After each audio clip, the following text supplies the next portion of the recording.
Looking at our next problem, we see that we are dealing with an ellipse because x squared and y squared are being added together, but there's a different coefficient for the x's.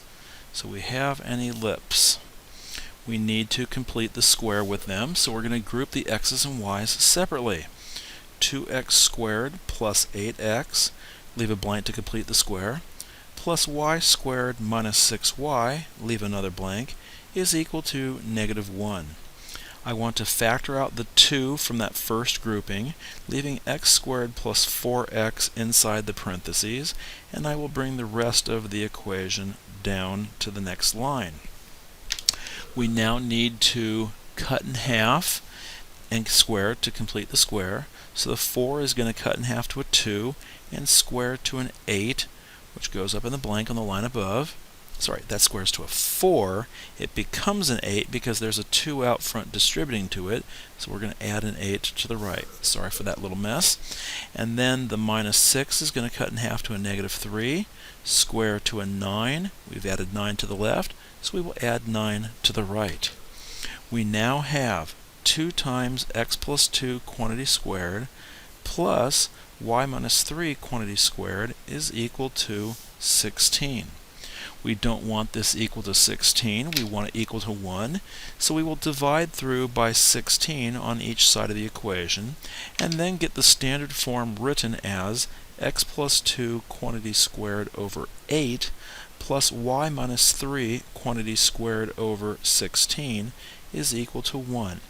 And that will be the standard form of the equation that we're going to begin our work with. Note that the 8 is not a perfect square. When you square root it, you get 2 root 2, but the 16 is, and square rooting it, you will get 4.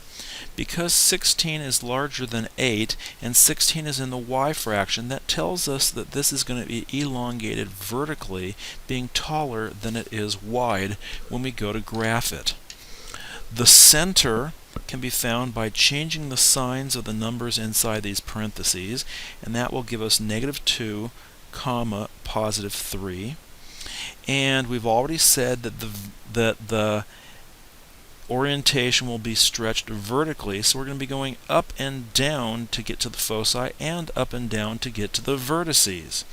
And that 4 that we have in the denominator there says go up and down 4 from the center to get to those vertices, and that is going to affect the 3 that we have there.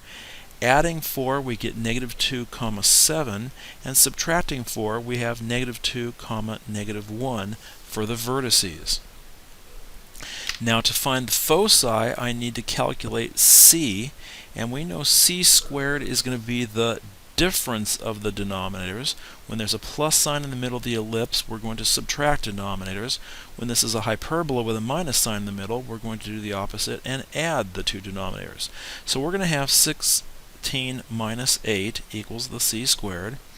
C squared is also going to equal 8, meaning c will be plus and minus 2 root 2. We've said that the foci are above and below the center, so we will be going up and down from the center. And if the center is again located at -2, comma 3, we're affecting this 3 when we go up and down, and our foci will be at -2, comma 3 plus or minus 2 root 2. Okay, now it's a matter of graphing this ellipse, and it will have a center at -2, 3. So let's plot that first. Left 2 and up 3. We know that the y has a denominator of 4, so we're going to go up 4 and down 4 for our ellipse. Now the square root of 8 we said is 2 root 2, which doesn't help us for practical purposes. We know that 9 square roots to 3, and this is going to be a little bit less than 3. So call it 2 3/4 or something like that. I'm going to go left and right 2 3/4-ish. And those will be 2 points on our ellipse, and through these points I can draw this curve. We know that we're going to be going up and down 2 root 2, which is just about the same thing, just under 3 to get to our foci, and those are the points that I've just drawn there in the curve.